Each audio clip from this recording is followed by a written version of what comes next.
ہر نیک و جائز کام اللہ کو راضی کرنے کے ارادے سے کرنا مسلمان کو کامیابی کی طرف لے کے جانے والا عمل ہے۔ ہمیں مختلف عبادت کرنے سے پہلے نیت کرنے کا بتایا جاتا ہے، جیسے نماز سے پہلے، روزہ رکھنے سے پہلے، حج و عمرے کی ادائیگی سے قبل وغیرہ۔ اور ہم یہ بھی سنتے ہیں بغیر نیت کے عمل کا ثواب نہیں ملتا۔ امیر اہل سنت سے عرض ہے، ہر نیک و اچھے کام کرنے سے پہلے اچھی نیت کرنے کی عادت بنانا کیا مشکل نہیں ہے؟ آخر ہم نیتوں کی یہ عادت کیسے اپنا سکتے ہیں؟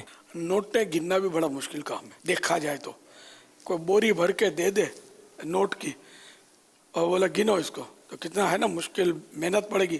اگر یہ کہے کہ جتنی 100 کی گڈیاں بناؤ گے نا، اس میں سے آپ کی ایک آپ کا نوٹ، تو پھر یہ مشکل کتنی آسان ہو جائے گی۔ تو وہاں دھب ہے نا، ایک کیا وہ 11 بوریاں ہوں گی تو آپ یوں دھڑا دھڑ وہ گڈیاں بنا لیں گے، ایک نوٹ ملنے کا وہ جذبہ جو ہوگا یہ کام کروا لے گا۔ تو نیتیں کرنے کا بھی اگر یہی توجہ ہو نا کہ ثواب ملے گا، اور ثواب ملے گا تو ثواب کہاں ملے گا؟ دوزخ کے اندر جانے سے تھوڑی ملے گا ثواب تو جنت میں ملے گا نا۔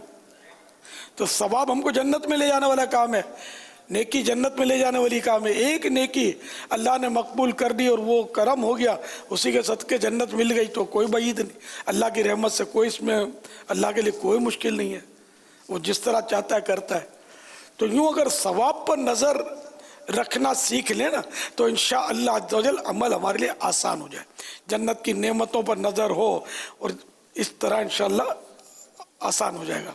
اب نماز کی نیت نہیں کری تو ظاہر ہے کہ وہ نہ دل میں نیت تھی، تو اب ثواب کی تو کوئی صورت رہی نہیں۔ اور نماز کیا اٹھک بیٹھک کی آپ نے، نماز تو ہے ہی نہیں۔ نیت میں بھی کیا کیا ہو یہ بھی ذرا سیکھنا پڑے گا۔ اب خالی یہ کہہ لیا کہ میں نماز پڑھتا ہوں تو ہر صورت میں گزارا نہیں ہے۔ جب اب عشاء کی نماز پڑھیں تو یہ ذہن میں ہونا چاہیے کہ میں عشاء کے آج کے فرض پڑھ رہا ہوں، کم از کم یہ ذہن میں ہونا ضروری ہے۔ ورنہ نماز پڑھتا ہوں اور کہیں اور گھوم رہے ہیں اور پتہ ہی نہیں ہے کہ یہ کون سی نماز ہے، کیا پڑھ رہے ہیں، کون سی نماز، تب بھی گزارا نہیں ہے۔ یوں نیتیں سیکھنی ہوں گی۔ نیت کے بارے میں 5 اہم مدنی پھول۔ نمبر 1، بغیر اچھی نیت کے کسی بھی نیک کام کا ثواب نہیں ملتا۔ نمبر 2، جتنی اچھی نیتیں زیادہ اتنا ثواب بھی زیادہ۔ نمبر 3، نیت دل کے ارادے وہ کہتے ہیں دل میں نیت ہوتے ہوئے زبان سے بھی دوہرا لینا، ریپیٹ کر لینا، زبان سے کہہ لینا زیادہ اچھا ہے۔ دل میں نیت موجود نہ ہونے کی صورت میں صرف زبان سے نیت کے الفاظ ادا کرنے سے نیت نہیں ہوگی۔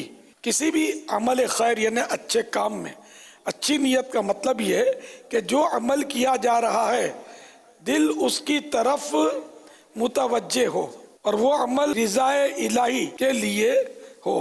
یعنی کسی بھی اچھے عمل میں اچھی نیت کا مطلب یہ کہ جو عمل کیا جا رہا ہے دل اس کی طرف متوجہ ہو، دل میں یہ بات ہو کہ میں یہ عمل کر رہا ہوں اور وہ عمل اللہ کو خوش کرنے کے لیے کیا جا رہا ہو۔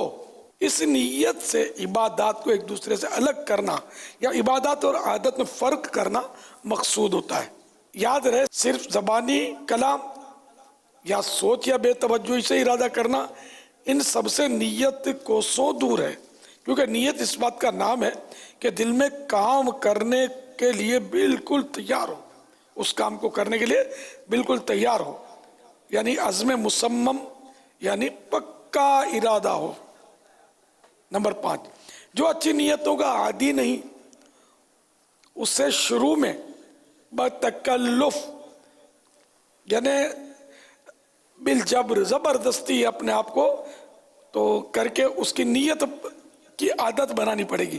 مطلوبہ نیک کام شروع کرنے سے قبل، یعنی جو نیک کام کرنا چاہ رہا ہے اس کو شروع کرنے سے قبل کچھ رک کر موقع کی مناسبت سے سر جھکائے، آنکھیں بند کیے، ذہن کو مختلف خیالات سے خالی کر کے نیتوں کے لیے یکسو ہو جانا مفید ہے۔ یکسو متوجہ ہو جانا مفید ہے۔ ادھر ادھر نظریں گھماتے، بدن سہلاتے کھجاتے، کوئی چیز رکھتے اٹھاتے یا جلد بازی کے ساتھ نیتیں کرنا چاہیں گے تو شاید نہ ہو پائیں گی۔ نیتوں کی عادت بنانے کے لیے ان کی اہمیت پر نظر رکھتے ہوئے آپ کو سنجیدگی کے ساتھ سیریسلی پہلے اپنا ذہن بنانا پڑے گا. ثواب بڑھانے کے نسخے پیج نمبر 3 سے یہ مضمون آپ نے سنا. اور نیت کا تو ثواب بھی ہے نا. جس نے نیکی کا ارادہ کیا پھر اسے نہ کیا تو اس کے لیے ایک نیکی لکھی جائے گی. یہ مسلم شریف کی حدیث ہے. انہیں اس سے مراد یہ نہیں کہ وہ نیکی آپ کر چکے اس کا ثواب ہی لکھا جائے گا، نیت کا ثواب لکھا جائے گا. اب وہ اللہ کی مرضی پر ہے کہ وہ اس عمل سے بڑھ کر ثواب عطا کر دے. بہرحال نیت خود ایک ثواب کا کام ہے. اچھی نیت اور بری نیت برائی ہے، اچھی نیت اچھائی ہے. تو اچھی نیتیں تو کرتے رہنے چاہیے. مثلاً ابھی سے آپ نیت کر لیں جبکہ آپ کو یوں لگتا ہے کہ آپ کی واقعی نیت ہے میں ہر سال حج کروں گا، یہ نیت ہو گئی. اگر دل میں واقعی نیت ہے، میں نے تو کی ہوئی ہے کبھی کی، تو ہر سال حج کروں گا. تو یہ اسباب ہوئے نہ ہوئے، بعد میں ارادہ بدل گیا، نہ جا پائے، تب بھی نیت کا ثواب آپ کا کھرا. جب تک زندہ رہوں گا 5 وقت جماعت کے ساتھ نماز پڑھوں گا. یہ پکی دل میں نیت ہو گیا کہ کچھ بھی ہو جائے، جب تک شریعت مجھے اجازت نہیں دے گی میں نماز کی جماعت نہیں چھوڑوں گا. 5 چاہے کتنی لیٹ سویا، نیند پوری ہوئی نہیں ہوئی وغیرہ، کوئی بھی صورت ایسی کروں گا. امی کو بول دوں گا اٹھانے کے لیے، ابو کو بول دوں گا ابو مجھے گھسیٹ کر لے جانا مسجد میں نے جماعت سے نماز پڑھنا. دوست کو بول دیا تم فون کر دینا، گھنٹی بجا دینا، یا وہ گھنٹی لگا کر اپنے موبائل پر یا الارم لگا کر سوئے. بہت سارے انداز اختیار کیے جا سکتے ہیں. مؤذن صاحب کو عرض کر دیا کہ آپ مجھے اٹھا دینا، مہربانی آپ کی. تو اس طرح مؤذن صاحب بھی ہو سکتا ہے کہ آپ کو بلا کر لے جائیں نماز کے لیے. فجر کی زیادہ دشواری ہوتی ہے عام طور پہ جو رات کو لیٹ سوتے ہیں ان کو. جو جلدی سوتے ہیں ان کے لیے مسئلہ نہیں ہوتا اتنا. خیر، تو اس طرح یہ اب یہ نیت یہ کرنی ہے کہ میں نے 5 نمازیں جب تک شریعت اجازت نہیں دے گی میں نے اس کی ایک بھی جماعت چھوڑنی نہیں ہے جب تک جیوں گا، ہے نا، جب تک جیوں گا. تو یہ کیا اب انشاءاللہ یہ کتنی ہیوی اور پاورفل نیت ہے. اس کا ثواب بھی ابھی سے انشاءاللہ ہمارے اعمال نامے میں لکھ لیا جائے گا جس نے کی ہے نا. اسی طرح ہر رمضان میں روزے رکھوں گا پورے. اگر شرعی مجبوری کی وجہ سے کوئی روزہ میرا چھوٹا، شرعی مجبوری کی وجہ سے جہاں شریعت نے اجازت دی تھی، تو اس کو بھی قضا کروں گا. یہ نہیں کہ اب وہ چھوٹ گیا تو اب گیا، بیمار ہو گئے تھے، سخت بیمار ہو گئے تھے جس میں روزہ قضا کرنے کی اجازت تھی، تو یہ تو چلو یوں چھوڑا قضا کے لیے تو وہ تو گناہ نہیں ہے، اجازت دی جبکہ شریعت نے. لیکن اگر قضا نہیں کیا تو یہ معاف تو نہیں ہونا. نہ اس کا یہ ہے کہ کچھ 150 روپے دے کر آپ نے یا کسی کو رکھوا لیا، اس میں ایسا نہیں ہے، رکھنا ہی پڑے گا آپ کو. وہ شیخ فانی کے مسائل ہیں کچھ روزے کے تعلق سے، وہ دوسرے ہیں. تو بہرحال یہ کہ یوں نیتیں کتنی اچھی اچھی کر سکتے ہیں. اگر آپ ایسے ہیں کہ جو آپ صاحب مال ہیں، شرائط جب پائے جائیں گے، یہ نیت کر سکتے ہیں کہ شرائط پائے جائیں گے میرے مال پر تو پوری زکوٰۃ ہر سال ادا کروں گا. پڑوسیوں کے ساتھ اچھا سلوک کروں گا. پڑوسی چاہے ہمارے ساتھ اچھا سلوک نہ کریں، میں تو کروں گا. اپنے ماں باپ کے ہاتھ چوموں گا،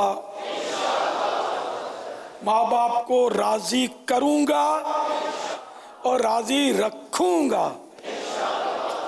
اس طرح کی اچھی اچھی نیتیں کرتے جائیں گے نا، تو یہ سوچ کر، جبکہ نیت ہو خالی جذباتی ابھی انشاءاللہ کہہ رہے ہیں اور دل کہیں اور ہے اور دماغ کہیں اور بھٹک رہا ہے، تو یہ نیت نہیں ہوئی. کہ واقعی یہ ذہن ہو کہ ماں باپ کو راضی رکھوں گا. اب یہاں وہ یہ کہ شریعت کے دائرے میں رہ کر ہی ہر کام ہوتا ہے. جیسے کہ اب کسی کا باپ ہے، اندھا ہے اور ہے غیر مسلم، اور وہ کہتا ہے کہ مجھے بت خانے لے جاؤ پوجا کرنے کے لیے، تو یہاں نہیں لے جائیں گے. نہیں، یہ نہ لے جانا یہ ماں باپ کی نافرمانی نہیں ہے، نہیں لے جائیں گے. ہاں اگر یہ کہ بت خانے سے مجھے گھر پر لے آؤ واپسی، تو لانا ہوگا، کیونکہ پہلے یہ کہہ رہا ہے کہ مجھے کفر کرنے کے لیے جانا ہے، مجھے لے جاؤ تم. تو اب اس کو کفر کرنے کے لیے لے جانے پر مدد نہیں کریں گے، ولا تعاونوا علی الاثم والعدوان، گناہ اور برائی کے کام پر ایک دوسرے کی مدد مت کرو. اور جب وہ کہتا ہے کہ گھر لے آؤ، تو اب گھر لانا تو وہ بولے نا کہ اتنے بجے لاؤ، مثال کے طور پر 10 بجے، تو آپ کہیں میں 9:30 بجے لے جاؤں گا آپ کو، کہ آدھا گھنٹہ بھی اگر وہ کفر خانے سے بچ گیا تو اچھا ہے، کیونکہ غیر مسلم رہے گا تو ہمیشہ جہنم میں. لیکن یہ جتنے گناہ بھی کرتا نا، اس کے حساب سے مزید اس کو سزا سزا سزا سزا، عذاب عذاب عذاب، یہاں تک کہ اس کو کھانے پر بھی عذاب ملتا ہے غیر مسلم کو، کیونکہ کھانے کے ذریعے وہ قوت حاصل کرے گا، ورنہ بھوکا تو پڑا رہے گا. کھانے کو ملے گا تو وہ قوت اس کو حاصل ہوگی، اور یہ کفریات اپنے کرے گا، کفریہ عبادتیں جس کو یہ ہوتی ہیں یہ سب کرے گا. بھوکا آدمی کم کرے گا. اللہ کرے دل میں اتر جائے میری بات. آمین. ہے وہ لوگوں جو اسلام سے دور ہو، دامن اسلام میں آ جاؤ. انشاءاللہ دنیا میں بھی امن ہوگا، قبر میں بھی امن ہوگا، اور قیامت میں بھی امن ہوگا، اور انشاءاللہ جنت الفردوس میں کاش آقا کا پڑوس ہوگا انشاءاللہ. صلو علی الحبیب صلی اللہ تعالی علی محمد